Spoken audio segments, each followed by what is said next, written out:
Hello everybody and welcome back to the channel. My name is Invin and today I am bringing you guys a video on one of the best mid to late game XP farms in my opinion, and factually as well. This is a very good way to get XP from that mid stage of the game, sort of level 35 onwards, all the way up to level 60, and this method can net you anywhere from about 6,000 to 8,000 XP per 10 minutes to around 30,000 XP per hour if you do this correctly, and it is going to be corruption breaches. Now, a lot of you guys may have seen in your world chats that you've got things like corruption portal runs, corruption breaches runs, kind of people grouping up for that, and this is exactly what I am talking about here. Now, the reason I say this is kind of a mid-game thing is that the most kind of worthwhile ones to do are in the higher tier zones, and that is because simply they are closer together in those zones. I'll get on and show you guys that towards the end of the video where my favorite spots are, but there's a certain places in Restless Shore and in Great Cleave, for example, where these are in such close succession that is how you get the most out of the XP, and that is how you get that 6 to 8k XP per hour. Now, the reason this fluctuates is obviously you get more XP for the bigger ones and slightly less for the smaller ones, but obviously they take less time, and of course right now with the corrupted portals there is an issue where they do despawn, so sometimes you lose out on that 2k XP, which is a shame, but it is how it is in the game right now, so we're just moving past that, and the video still stands even with that bug in, which means once that's fixed, it's going to be very lucrative to do this. So the actual XP values are as follows. Small corruption breaches, so your minor breaches on the map, it's indicated by the small red diamond on the map, and they are going to net you a profit of 693 XP per one that you close. On top of that, you obviously get weapon XP for the mobs that you kill, and you also get a minor breach cash when you clear it, which gives you a chance to roll an item equivalent to your level or equivalent to the level of the portal close. So for example, level 45 ones will give you a random 45-ish ranged item, and then again you'll get ones from the 65 ones that are that range as well, so it just kind of makes sense to level up with the portals as you level up your character. Then the large ones will give you a profit of 2,475 XP, again on top of any weapon XP you get from killing the mobs within that. So overall, you're going to be getting a very fast amount of XP just off one large and one small. You'll get 3,000 XP. So if you're managing to do maybe, let's say, 10 smalls and one large per run, that's going to be 8,000 XP, and that is quite doable in some of these areas, which is why you can get a lot of XP. I'm thinking 25 to 30k per hour when this is done effectively, and that's roughly what me and my company have been netting on our server at the moment. So I kind of want to share this with you guys and get you inside on this mix, because it's a really fun way to level up as well. Good to do as a group activity. You don't need loads and loads of comms. It's fairly self-explanatory.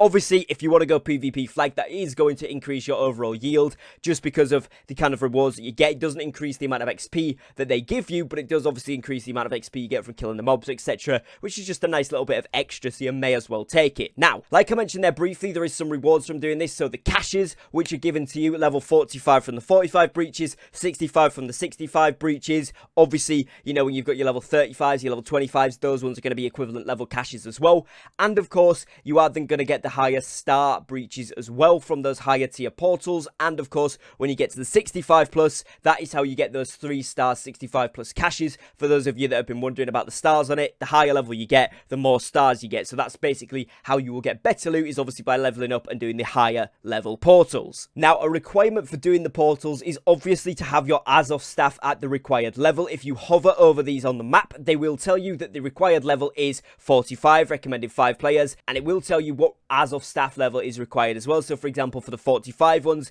you must at least have your level 3 Azov staff in order to be able to close it. So once you are in game, as you can see here on the map, like I said there, it does tell you the required tier of the Azov staff. So for 45 it is tier 3, and this is going to be my favorite areas in order to do this, to be able to basically level up the quickest from it and make the most XP. So Great Cleave starting off here, this is where I am right now. It's also where I mentioned for the PvP faction missions, which I've been running for gear. If you haven't seen that video, there'll be a link on screen to that one now.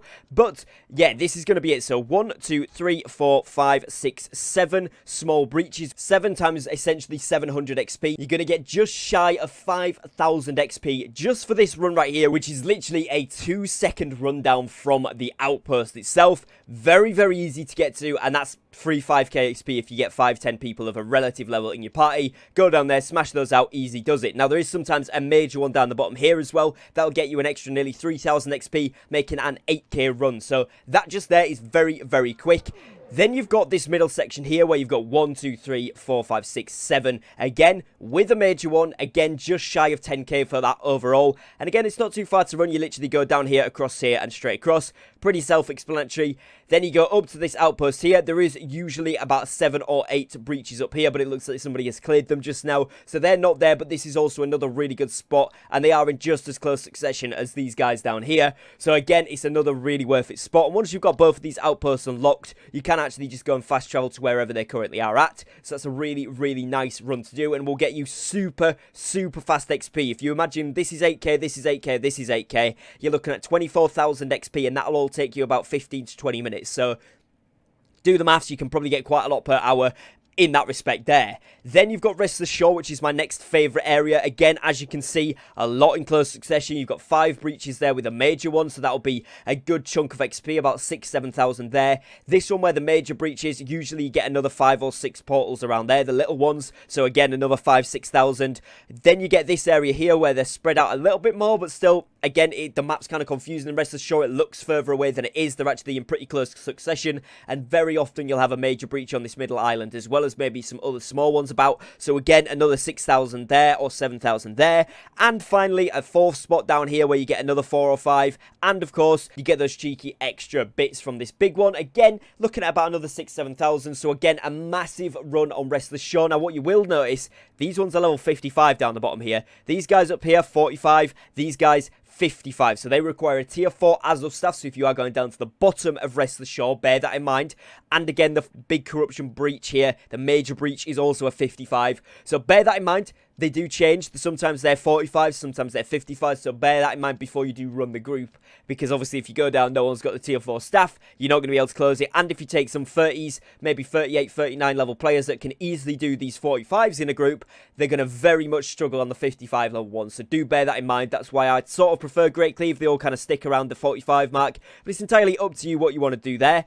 And then, of course, when you do get to level 60-ish, or maybe 58 onwards, you can start moving up to these level 65 corruption breaches just up the top here in Shattered Mountains. Now, as you can see, these are all in very, very quick succession, but obviously by the time you get to 60, XP is not really something you're bothered about. Now, that being said, these are still exceptionally good to run for the crafting materials and for the corrupted silver and all that kind of stuff, in essence of building the keystones for, of course, both Garden of Genesis and your Lazarus Instrumentality runs. So this is where you're going to get a lot of those silver, corrupted silver type stuff from, as well as a lot of other crafting mats and stuff as you're going along. There's chests to pick up in some of these areas, and these are all in very, very quick succession, but they are all level 65, and they do require you to have a tier 5 Azov staff. But obviously moving into that late game, this is where your focus is going to be, so I wanted to kind of make sure that you guys knew about that as well. So it's not just a leveling thing, it does help massively with leveling and gives you some good loot, but these ones are going to give you the best loot possible, so you're going to get some nice gear rolls from these, which is fantastic. And on top of that, your corrupted silver type things, and of course some random other bits and drops from that as well, which can always be really, really helpful for that late game, particularly for the expedition keystones. So hopefully you guys have found this video useful and informative. If you have, be sure to leave a like on the video down below, as that really, really does help me out. Share it with a friend if you think they'd find it useful as well. If you are new here to the channel, make sure you drop a subscribe down below with the notification bell on. We've got tons and tons of banger videos coming up for you guys, loads of explanational stuff, loads of little secret tips, a couple more class videos coming up, which is going to be something you guys are not going to want to miss. They're going to be really, really cool, so make sure you stay tuned to the channel for those. If you'd like to follow my Twitch, the link will be in the description and in the comments down below. I'm going to be going live over there with tonight's war, which you guys can't see for the camera just here, but we've got an upcoming war tonight where we're going to be doing an attack, so make sure you tune in for that one. It's going to be epic. And of course, if you'd like to join the Discord community, as always, that link will be in the description and the comments down below as always. If you would like to support me here as a content creator directly on YouTube, the membership option is available. Just click the join button below this video and it'll show you the options we have available for you. And other than that, guys, as always, thank you very much for your support and thank you for watching. Take care and peace.